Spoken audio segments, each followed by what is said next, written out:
എൻ്റെ സങ്കേതവും അവലംബവും കോട്ടയും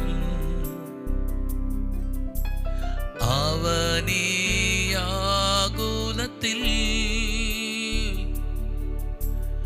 അവൻ മതിയാശ്രയിപ്പാൻ.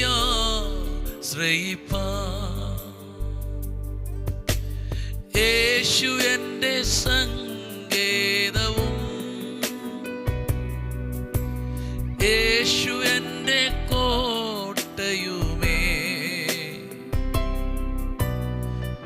അവനീയാകുലത്തിൽ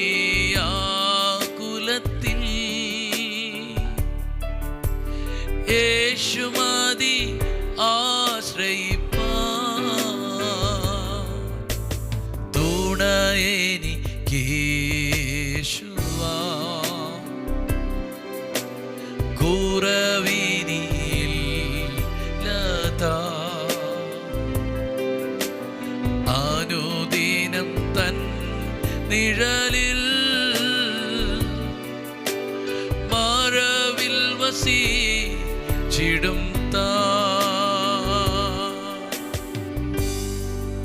വോയിസ് ഓഫ് ലവിൽ ഇന്ന് കർത്താവ് സംസാരിക്കുന്ന വചനം 149 അതിൻ്റെ 6 മുതൽ 8 വരെയുള്ള വാക്യങ്ങളാണ്. അവരുടെ വായിൽ ദൈവത്തിൻ്റെ പുകഴ്ചകളും അവരുടെ കയ്യിൽ ഇരുവായ്ത്തലയുള്ള വാളും ഉണ്ടായിരിക്കട്ടെ. ജാതികൾക്ക് പ്രതികാരവും വംശങ്ങൾക്ക് ശിക്ഷയും നടത്തേണ്ടതിനും അവരുടെ രാജാക്കന്മാരെ ചങ്ങലകളാലും അവരുടെ പ്രഭുക്കന്മാരെ ഇരുമ്പ് വിലങ്ങുകളാലും ബന്ധിക്കേണ്ടതിനും എഴുതിയിരിക്കുന്ന വിധി അവരുടെ മേൽ നടത്തേണ്ടതിനും തന്നെ.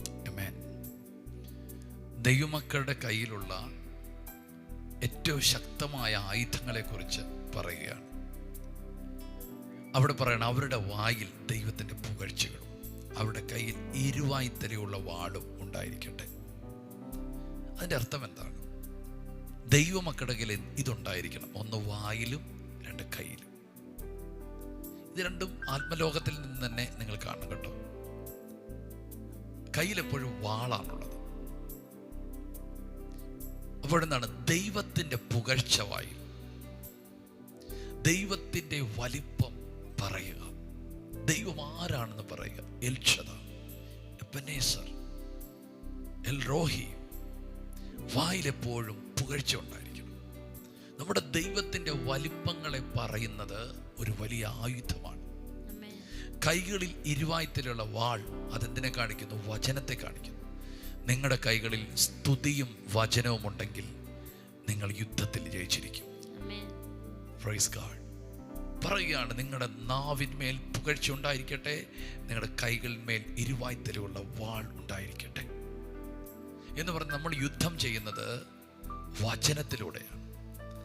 നമ്മൾ യുദ്ധം ജയിക്കുന്നത് സ്തുതിയിലൂടെയാണ്.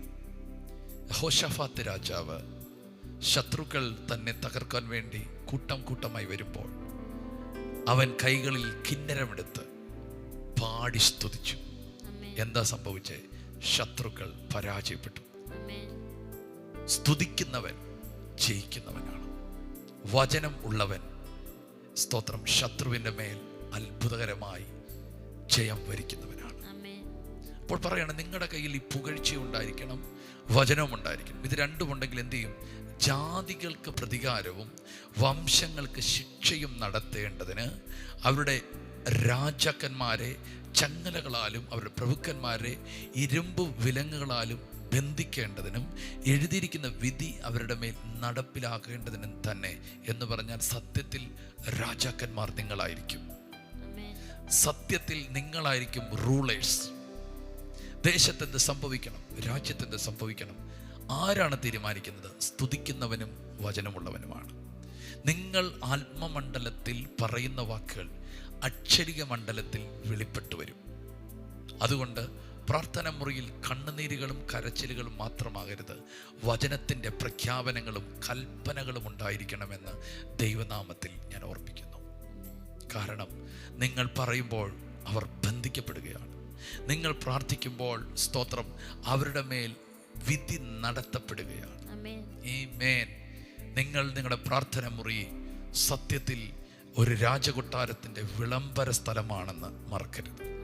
നിങ്ങളുടെ പ്രാർത്ഥന മുറിയിൽ നിങ്ങളുടെ യാചനയുടെയും കരച്ചിലിൻ്റെയും സങ്കടത്തിൻ്റെയും ശേഷമായി നിങ്ങൾ അധികാരത്തോടെ എഴുന്നേറ്റ് നിന്ന് ആമേൻ ചിലതിനെ നോക്കി കൽപ്പിക്കണം. കാറ്റേ അടങ്ങ്, കടലേ ശാന്തമാകുക.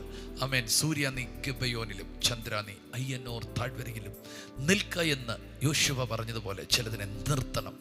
ചിലതിനോട് അടങ്ങാൻ പറയണം, ചിലതിനോട് മാറാൻ പറയണം, ചിലതിനോട് കടലിൽ പോയി വീഴാൻ പറയണം, ചില കാട്ടത്തിയെ പിഴുതുകളയണം. നിങ്ങളുടെ പ്രാർത്ഥന മുറി ഗർജനത്തിൻ്റെയും അത്ഭുതങ്ങളുടെ വിളംബരങ്ങളുടെ സ്ഥലമാകണം. അതിന് നിങ്ങളുടെ ഈ 2 ആയുധങ്ങൾ ഉണ്ടായിരിക്കണം. ഒന്ന് പുകഴ്ച, ദൈവത്തിൻ്റെ പുകഴ്ച. 2 ഇരുവായ്ത്തലുള്ള വാൾ. ഈ ദിനങ്ങളിൽ സ്തുതിയുടെ ഒരു ആത്മതലം നിങ്ങളുടെ മേൽ തുറക്കുകയാണ്. കരയുകയല്ല. യഹോവ മക്കദേശ്, യഹോവ റഫ, യഹോവ ഈരെ, എൽഷദയാണ് എൻ്റെ ദൈവം. ദൈവത്തിൻ്റെ വലിപ്പത്തെ പറയുക. നിങ്ങൾ എന്തു പറയുന്നു അത് നിങ്ങളുടെ ലൈഫിൽ ദൈവം വെളിപ്പെടുത്തും. വചനത്താൽ നിറഞ്ഞ് സംസാരിക്കുക. നിങ്ങളിലൂടെ ദൈവത്തിന് ചിലത് റൂള് ചെയ്യാനുണ്ട്. നിങ്ങളോട് ദൈവത്തിന് ചില ഏറിയ ഭരിക്കപ്പെടേണ്ടതുണ്ട്. കാരണം നിങ്ങളാണിന്ന് ദൈവത്തിൻ്റെ അധികാരി. യെസ്. ഇന്നത്തെ പകൽക്കാലം ഈ ശുശ്രൂഷകൾ നിങ്ങൾ കൂടിക്കൊണ്ടിരിക്കുമ്പോൾ തന്നെ പ്രശ്നങ്ങളെ നോക്കി കരയുകയല്ല, ചിലത് നോക്കി കൽപ്പിക്കാൻ കർത്താവ് പറയുന്നു. നമുക്ക് പ്രാർത്ഥിക്കാം. യേശുവേ, ഞങ്ങൾക്ക് ഇന്ന് രാവിലെ നൽകിയ നല്ല വചനത്തിന് നന്ദി പറയുന്നു. കർത്താവെ, ഞങ്ങൾ അങ്ങേ പുകഴ്ത്തുന്നു, അങ്ങേ ഞങ്ങൾ സ്തുതിക്കുന്നു. കർത്താവെ, ഞങ്ങൾ സ്തുതിക്കുമ്പോൾ കർത്താവെ അത് ആത്മമണ്ഡലത്തിൽ ചിലതിനെ കർത്താവെ നിർത്തലാക്കുന്നതിന് നന്ദി പറയുന്നു. കർത്താവെ, ഞങ്ങൾ കർത്താവെ സ്തുതിയും ആരാധനയും ഞങ്ങളുടെ ജീവിത ശൈലിയാക്കി പരിശുദ്ധാത്മാവെ അങ്ങ് മാറ്റണമേ. പരിശുദ്ധാത്മാവെ, വചനത്തിൻ്റെ അധികാരത്തിൻ്റെ പ്രാർത്ഥനകൾ ഈ മക്കൾക്ക് അങ്ങ് കൊടുക്കണമെന്ന് പ്രാർത്ഥിക്കുന്നു. അധികാരത്തോടെ കൽപ്പിക്കുവാൻ പരിശുദ്ധാത്മാവെ അങ്ങേ ജനത്തിന് കർത്താവെ ബലം കൊടുക്കണം, ശക്തി കൊടുക്കണമെന്ന് പ്രാർത്ഥിക്കുന്നു. യേശുവിൻ്റെ നാമത്തിൽ ഈ കുടുംബത്തെ അനുഗ്രഹിക്കുന്നു. എല്ലാ തകർച്ചകളിൽ നിന്നും അവരെ വിടുവിച്ച് പ്രാർത്ഥിക്കുന്നു. യേശുവിൻ്റെ നാമത്തിൽ ഇന്നത്തെ ദിവസത്തെ അനുഗ്രഹിക്കും. യേശുവിൻ്റെ നാമത്തിൽ തന്നെ. ആമേൻ. കർത്താവെ, ഞങ്ങൾ ഒരുമിച്ച് യേശുവിൻ്റെ നാമത്തിൽ പ്രാർത്ഥിക്കുന്നു. വലിയ സാധാരണമായൊരു അഭിഷേകവും സാധാരണമായൊരു ദൈവകൃപയും നിന്റെ മക്കളുടെ മേൽ ഉണ്ടാകട്ടെ. ജയം നിന്റെ ജനത്തോട് കൂടെ ഇരിക്കട്ടെ. കർത്താവ് പറയുന്നു, നിങ്ങൾ മുൻപോട്ട് പോവുക. ചിലതിനെയൊക്കെ നിങ്ങൾ ഈ ദിവസങ്ങളിൽ നിയന്ത്രിക്കാൻ പോകുകയാണ്.